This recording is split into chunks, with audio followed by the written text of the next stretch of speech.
When the bear sat down next to me in the mountains, my breath caught in my throat, because I knew this wasn't a mistake.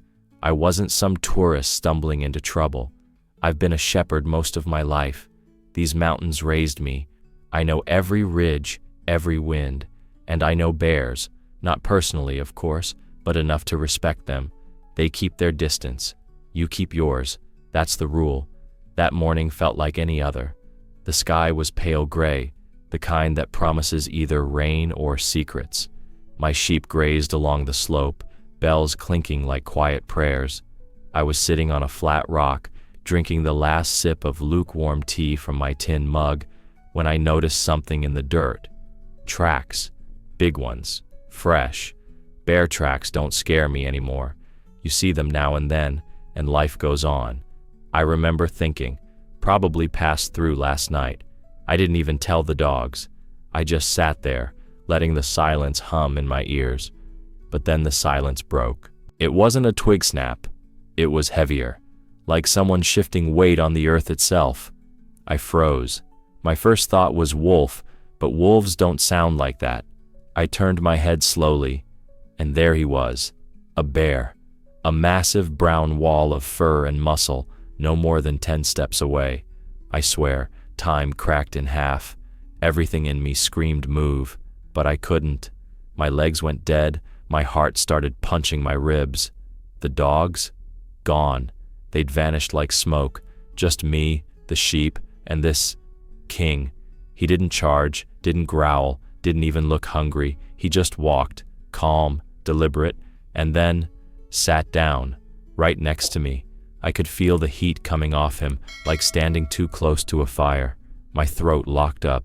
My mind spun with every story I'd ever heard. Bears rip people apart. They break bones like twigs. They don't sit for tea. And yet here he was, sitting, looking at me. Those eyes, God, those eyes, dark, steady, almost human in their stillness. No anger, no hunger, just presence. Like he'd been walking for 1,000 miles and finally found what he was looking for. I didn't breathe. My hand still clutched the empty mug, as if that thin piece of metal could save me. He turned his head slightly, slow as a priest lifting a chalice, and stared straight into me. Not at me, into me. I can't explain what that felt like. Fear, yes, the raw animal kind that drills through your bones.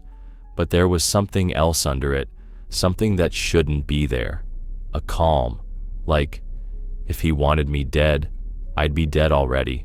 Like I wasn't prey, like he knew something I didn't. The sheep sensed him, started shuffling higher up the slope. Their bells trembled in the air, but he didn't flinch, didn't glance at them. His entire focus was on me, as if I mattered more than a whole flock of easy meat. And in that moment, a thought cut through the panic. Why? Why me? I tried to swallow, but my throat was sandpaper. My brain scrambled for rules. Don't run. Don't make eye contact. Don't... What? What do you do when a bear sits next to you like a neighbor on a park bench? Seconds stretched like wire. I waited for a move, for a sign, for anything that made sense. A growl, a lunge, a swipe of those claws that could unbutton me from skull to spine. Nothing, just stillness. I swear I could hear my own blood. Finally, I whispered to myself, barely a breath, if I don't move, he'll leave. That was the plan. Stay still. Let him get bored. Let him walk away. But I was wrong. The bear moved first. Slowly, like a shadow deciding where to fall, he turned his head toward the mountains, then back to me. That stare pinned me harder than claws ever could. His breath rolled out in a long, steaming ribbon, hanging in the cold morning air. Then, without a sound, he stood. I've seen bears stand before, in books, in pictures, but nothing prepares you for the real thing. It's like watching a tree pull its roots from the earth. He rose up, shoulders rippling like earth shifting under snow, and for a second, I thought this was it. My last breath, my last heartbeat. But he didn't attack. He just stood there, towering over me, then dropped back on all fours and started walking. Away. Not fast, not in a panic, just a heavy, deliberate pace. He took maybe 10 steps up a narrow path, then stopped. And here's the part that still makes my skin crawl when I think about it. He looked back, right at me. It wasn't random. It wasn't chance. His head turned slow, deliberate, and those eyes, they found me, held me, like a question I couldn't answer. I sat frozen on that rock, heart pounding so hard it made the tin mug rattle in my hand. For a moment, I thought, this is good. He's leaving. It's over. Relief rushed through me like a flood breaking a dam. I thought that was the end of it. God, how wrong I was. Because the way he looked, it didn't feel like goodbye. It felt like an invitation. Almost like he was saying, come. I laughed under my breath, a broken, terrified sound. My voice cracked when I whispered, what do you want from me? He didn't answer, of course, just turned back toward the mountains and took a few more steps, then stopped again, looked back again. My stomach twisted. I didn't move. My whole life has been about rules, for sheep, for dogs, for weather, for predators, and one rule has kept me breathing. You never, ever follow a bear. But this wasn't a rule I knew. This was something else, something I didn't have a name for. My sheep had scattered farther up the slope. Their bells clanged sharp in the thin air, nervous, urgent. They wanted no part of this, and maybe they were right. Maybe I should have stayed put, let the bear go, pretend this never happened. But then he stopped for the third time, turned his massive head over that hulking shoulder and fixed those dark eyes on me like he was waiting.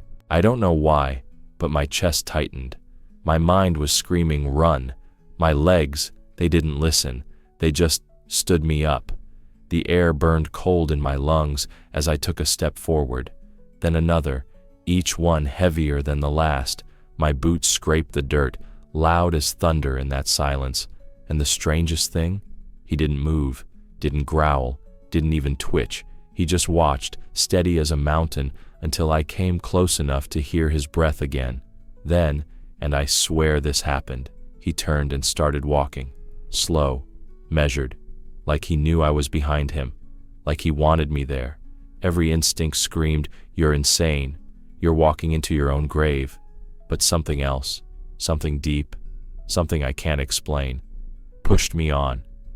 We climbed a narrow trail that cut between two ridges, where the wind carried the smell of pine and stone and something wilder than both. My palms were slick. My heartbeat wouldn't slow. My ears strained for the sound of anything else. Wolves, another bear, anything. But it was just him and me. And then, just as suddenly as he started, he stopped.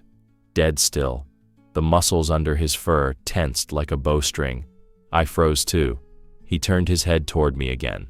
This time, closer than ever. I could see the scars along his muzzle, the frost clinging to the tips of his fur, the black pools of his eyes. And then, he did something that cracked my soul open. He stepped toward me. One heavy paw, then another, slow enough for my heart to measure every beat. Then his massive head swung down and nudged me. Not hard, not violent, just a firm, almost gentle push against my thigh, like a dog might do when it wants attention. I stumbled, breath tearing out of me, every muscle screaming to run, and yet I didn't. I just stood there, knees shaking, staring into those eyes, wondering what in God's name was happening. Because in that touch, in that silent press of fur and bone and warmth, there was no threat, no hunger, just purpose. And for the first time in my life, I felt something I never thought I'd feel standing in front of a bear. Trust. The bear didn't wait after that nudge. He just turned and started walking, slow but sure, like a path had already been chosen. And God help me, I followed. Not because I was brave, not because I'm stupid, but because something in that moment, in that touch, broke the old rules, the ones I'd lived by my whole life. My boots crunched against loose rock as we climbed. The air grew colder, thinner, like even the sky was holding its breath. Pines closed in around us, tall and dark, their needles whispering secrets I didn't want to know. I kept glancing back. My flock was gone, nothing but bells fading into distance. The dogs vanished. My whole world was behind me, and ahead, only him, this mountain giant who could kill me in one swipe, but hadn't. Every instinct in me screamed turn back. Every story I'd ever heard said no man walks into a bear's shadow and lives to tell it. And yet, step by step, I kept going. The trail narrowed, hugging a cliff on one side, dropping into a black void on the other. My heart slammed against my ribs. Sweat stung my eyes even in the cold. I told myself, if he wanted me dead, I'd be dead already. That thought stuck like a nail in my mind, over and over. If he wanted to kill me, why this? Why lead me here? The bear didn't hurry. He didn't even look back this time, just lumbered forward with the weight of something ancient in his stride, like he was following a law I couldn't see. We pushed deeper into the gorge, where the sun barely touched the ground. Rocks loomed like broken teeth. The air smelled of stone and shadow. My breath fogged in front of me, ragged and loud in the silence. Then he stopped. No warning. Just froze mid-step, head lifting, ears twitching. The sudden stillness hit me like a fist. I nearly tripped trying not to make a sound. He turned his head slightly, nose to the wind, and then it happened. A sound rolled out of him. Not a growl, not a roar. Something deeper, lower. A sound that crawled into my bones and stayed there. It was a call, long and guttural, like the earth itself was speaking through his chest. It made the rocks hum, made my lungs clamp shut. I froze. What else was in there?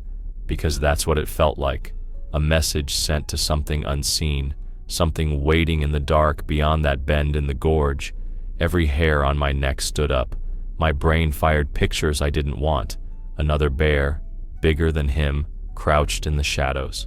Wolves, a mountain lion, death, wearing fur and teeth. I could feel the sweat trickle down my spine as his call faded into silence. A silence so sharp, it felt alive.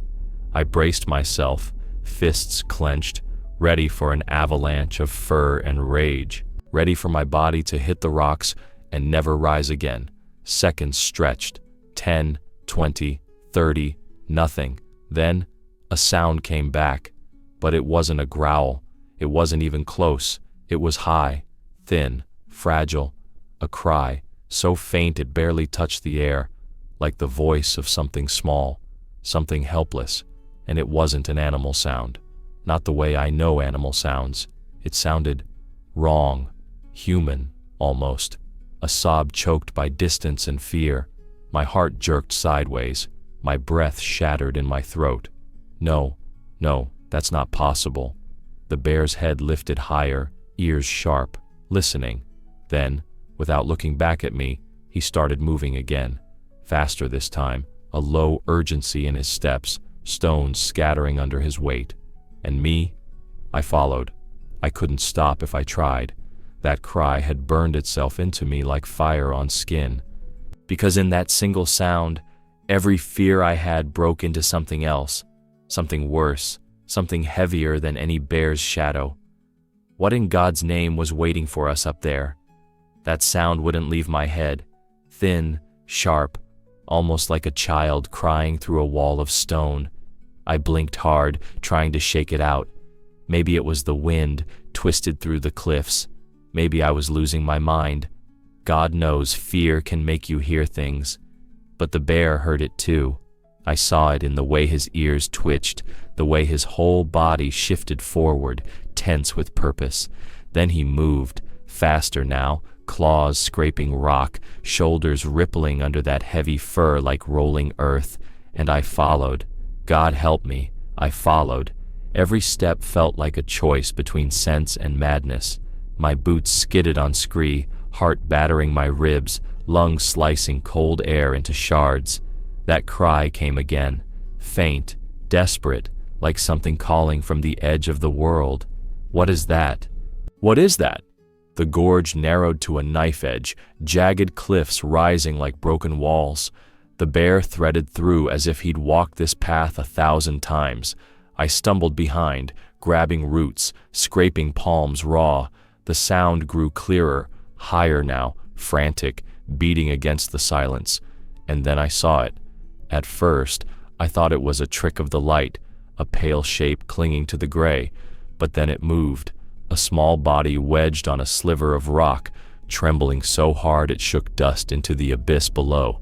A goat, a young one, no bigger than a lamb. My stomach flipped. My mind roared, no, no, this can't be. But it was. I knew that goat, knew the curve of those horns, the patch of white on its side. It was mine. One I'd lost days ago when the fog rolled in thick and I thought a wolf had taken it. I'd mourned it, buried it in my head, and now here it was, alive, teetering over death. The bear stopped just shy of the drop, massive shoulders hunched, staring down at that tiny scrap of life. Then, and I swear this will follow me to my grave, he turned his head and looked at me, not a glance, not a flicker, a look, deep, heavy, and in that look was a message so clear it slammed through me like thunder. Help him. I don't know how I moved. My legs were water, my hands shaking like leaves, but somehow I edged past the bear, knees scraping rock, breath burning. The ledge was a cruel joke, barely wide enough for my boots. One wrong move, and I'd join the nothing below. The goat bleated weakly, eyes rolling white, hooves scraping for grip. Easy, easy boy, I whispered, voice cracking, though I don't know if it was for him or me. I flattened against the cliff, fingers clawing for holds, heart pounding so loud I couldn't hear anything else.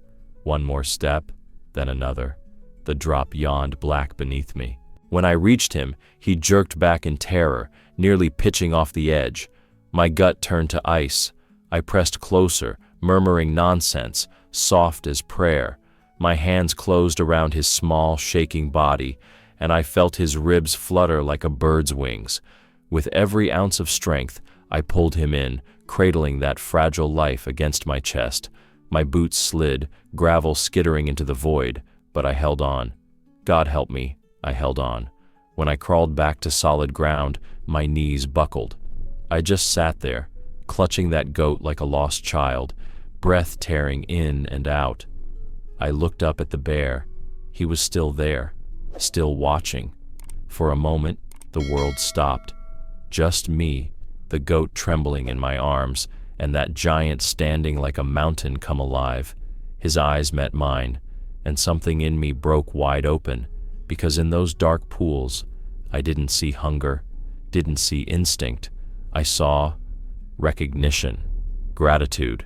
The weight of that nearly crushed me more than the climb. I whispered, voice barely a breath, "You knew." And for the first time, I believed it. Relief slammed through me like a wave. I'd saved the goat. The danger was past. The nightmare was over. I thought that was the end of it. But then, the bear moved, slow, purposeful, toward me. And what he did next shattered everything I thought I knew about this world. The goat was still trembling in my arms when the bear stepped closer. I stiffened, every muscle screaming to run, but I didn't move. Couldn't. My hands gripped that small body like it was the only thing tethering me to this world. The bear lowered his head, slowly. So slow it felt like the mountains themselves were holding their breath. Then his nose touched the goat. Just a whisper of a touch, gentle, careful, like he was afraid to break it. His breath rolled warm against the little one's fur, and for a second, the goat stilled, as if even it understood this wasn't harm. I sat frozen, watching something I knew shouldn't exist, watching a predator touch prey like kin. Then he lifted his head and looked at me. Not a glance, not a flicker, a look that split me open from the inside, deep, steady, heavy as stone. And in that look, I swear to you, I saw something I can't explain. Gratitude. It wasn't human. It wasn't animal. It was older than both, something carved out of the earth before words were born. My throat locked. My eyes burned. I heard my own voice crack in a whisper. You knew. Because he had. Somehow, some way, he knew that goat was mine. He knew what it meant to me. He'd brought me here not for him, but for me. I thought about every story I'd ever heard. Bears raiding flocks, snatching kids, leaving nothing but blood and silence. That's what nature does. That's the law. But this bear, he broke that law like it was nothing, and in breaking it, he broke me too. For a moment, the world tilted. I wasn't sitting on a cliff with a wild beast anymore. I was standing on the edge of something bigger, something I'd never touched before. The goat shifted against my chest, bleated soft like a tired child. That sound yanked me back, and for the first time since this began, I thought, it's over. The danger's done. He'll leave now. This miracle is finished. I was wrong, because instead of turning away, the bear stepped closer. His shadow fell over me like dusk. My heart slammed hard enough to crack ribs. And then, God help me, his head dipped low, and he pressed it against me, against my hand. That massive skull, heavy with bone and muscle, nudged my fingers with a touch so startlingly tender, it stole the breath from my lungs. I froze, my whole body locked like ice, except my hand. It moved, slowly, without thought, without permission. My fingers slid through the coarse fur at his crown, warm and thick, tangled with bits of pine. And in that instant, I felt everything. The wildness, the weight, the raw, breathing truth of a life that owed me nothing, and yet trusted me anyway. Tears hit my face before I knew they'd come, hot in the cold air. I didn't even wipe them. Couldn't. My vision blurred as that great head lingered against my hand for one endless heartbeat, then lifted. He turned then. No hurry, no fear. Just a slow, deliberate walk toward the mouth of the gorge, paws whispering against stone. I sat there, shaking, clutching the goat, watching him go. Halfway to the bend, he stopped and looked back. That look, God, that look will haunt me forever, because it wasn't just a glance. It was a closing door and an open wound. A farewell, yes, but more than that, a knowing, like he'd written something on my soul and wanted to make sure I'd never erase it. And then he was gone. The silence that followed wasn't empty. It was full of everything I couldn't name, everything I'd seen and shouldn't have. I sat there a long time, holding that goat, staring at the place where a bear had stood and broken the world I thought I knew. I don't remember the climb back down. 1 minute I was staring at the empty mouth of that gorge, my hand still burning from where his head had pressed against it. The next, I was stumbling down the slope, clutching the goat like a lifeline. My legs shook so hard I thought they'd snap. My breath tore in and out, ragged and sharp, each step pounding the truth deeper into me. This happened. This really happened. When I saw the flock, my throat closed. The dogs barked wild, circling like they'd found a ghost. Maybe they had. I dropped to my knees and set the goat down, and it stumbled into the herd with a bleat so small, so thin, like a thread pulling me back to the world I knew. Except, that world didn't fit anymore. By the time I reached the others, the sun had slid down the sky, bleeding gold into the peaks. The men were standing by the fire, talking low, voices rough with smoke and wind. When they saw me, they stared like they'd seen the dead walk, and when they saw what I carried, the stares turned to disbelief. "Where the hell did you find him?" one asked, eyes sharp under his hat brim. I opened my mouth, and nothing came out at first. My throat was dry, scraped raw from silence and fear, and something bigger than both. Finally, I whispered, "A bear." They laughed, hard and loud, like my words were a joke to warm their hands on. "Sure," one said, slapping his knee. "A bear brought him back, eh? Maybe he packed him in his lunchbox too." Another spat in the dirt, grinning. You're lucky that thing didn't take your head clean off. I didn't laugh. Couldn't. I just stood there, clutching my arms tight to keep the shiver in. Finally, I said, quiet but sharp, "It wasn't luck." They stopped laughing then. Not because they believed me, but because of the way I said it, like a man standing on the edge of something they couldn't see. One of them frowned. "What are you talking about?" I didn't answer right away.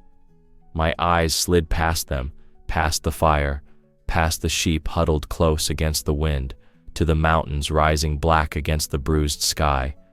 Somewhere out there, he was walking away, the one who broke the rules, the one who changed mine. "Why me?" I whispered, mostly to myself. Why would a bear do that? No one spoke. The fire popped. Sparks jumped like startled stars. Then one of the men nudged me with his boot. "Come on, tell it straight. You saw tracks, didn't you?" Tracks. The word hit me like a shove. I turned, scanning the ground, and there they were. Deep prints pressed into the earth, big as plates, leading right up to where I'd come from. The men followed my stare. One whistled low. "Son of a," he muttered. "You weren't lying." The laughter died for good then. They didn't mock me anymore, didn't smile. They just stared at those tracks like they were doorways to something they didn't want to open.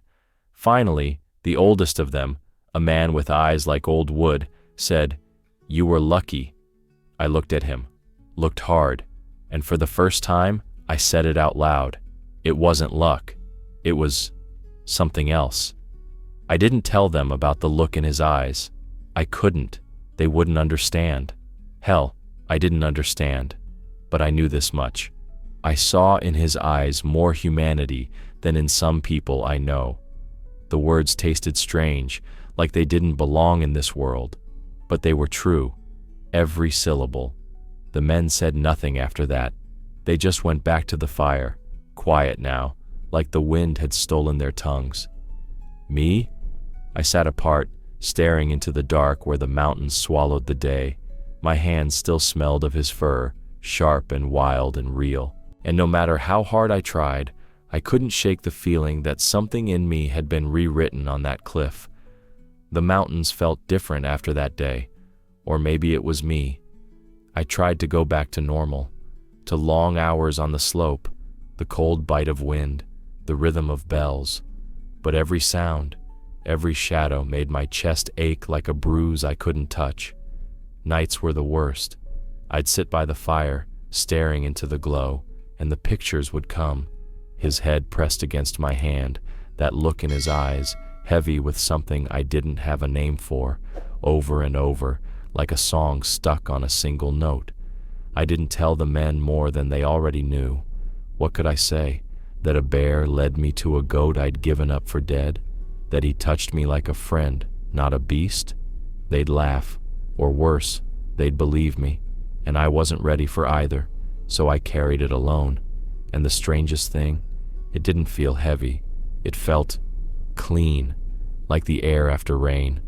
Days passed. The world kept turning, but I didn't.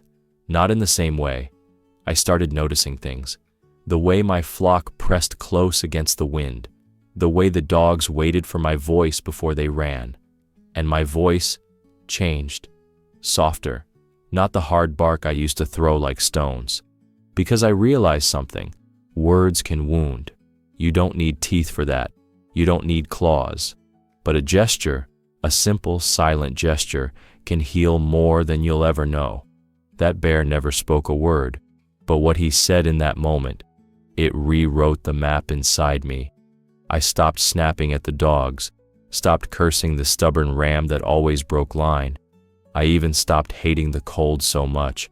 Life felt wider, like there was a door I hadn't seen before, and now it was open, just a crack, enough to let something holy slip through.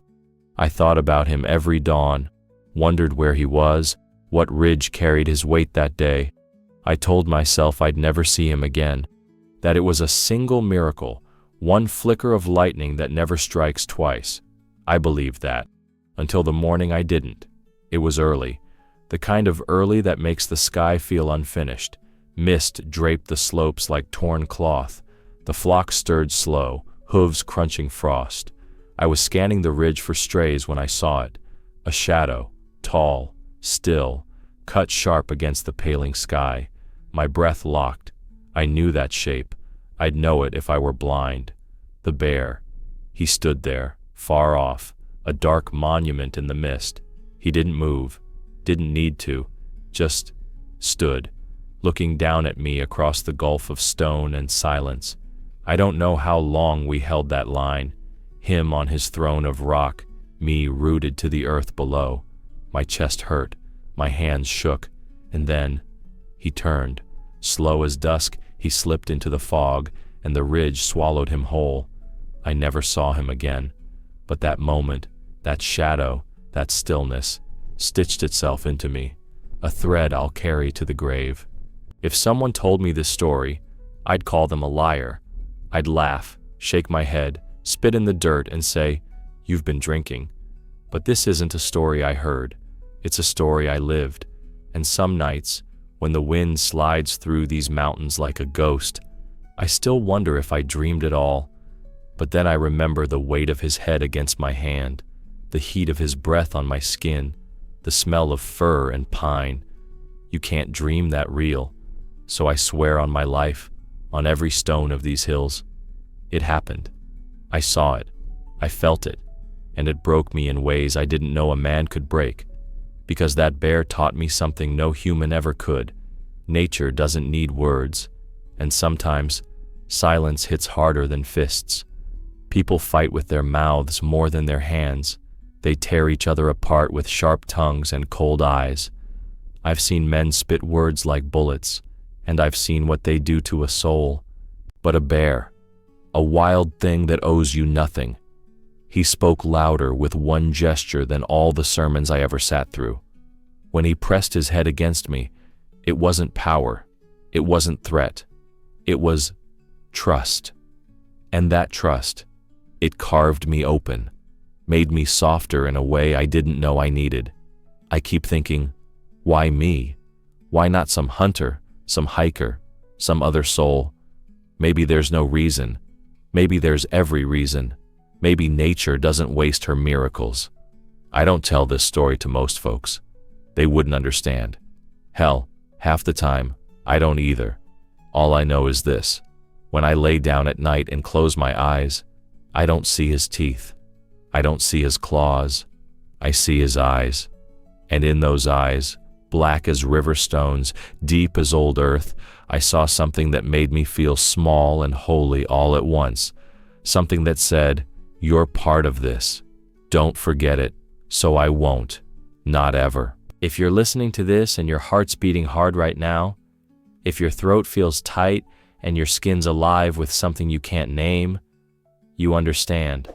Because this isn't just my story. It's ours. A reminder that the world still holds secrets sharp enough to cut you open and gentle enough to stitch you whole again. And if you don't believe me, I get it. God knows, some mornings I don't believe it either.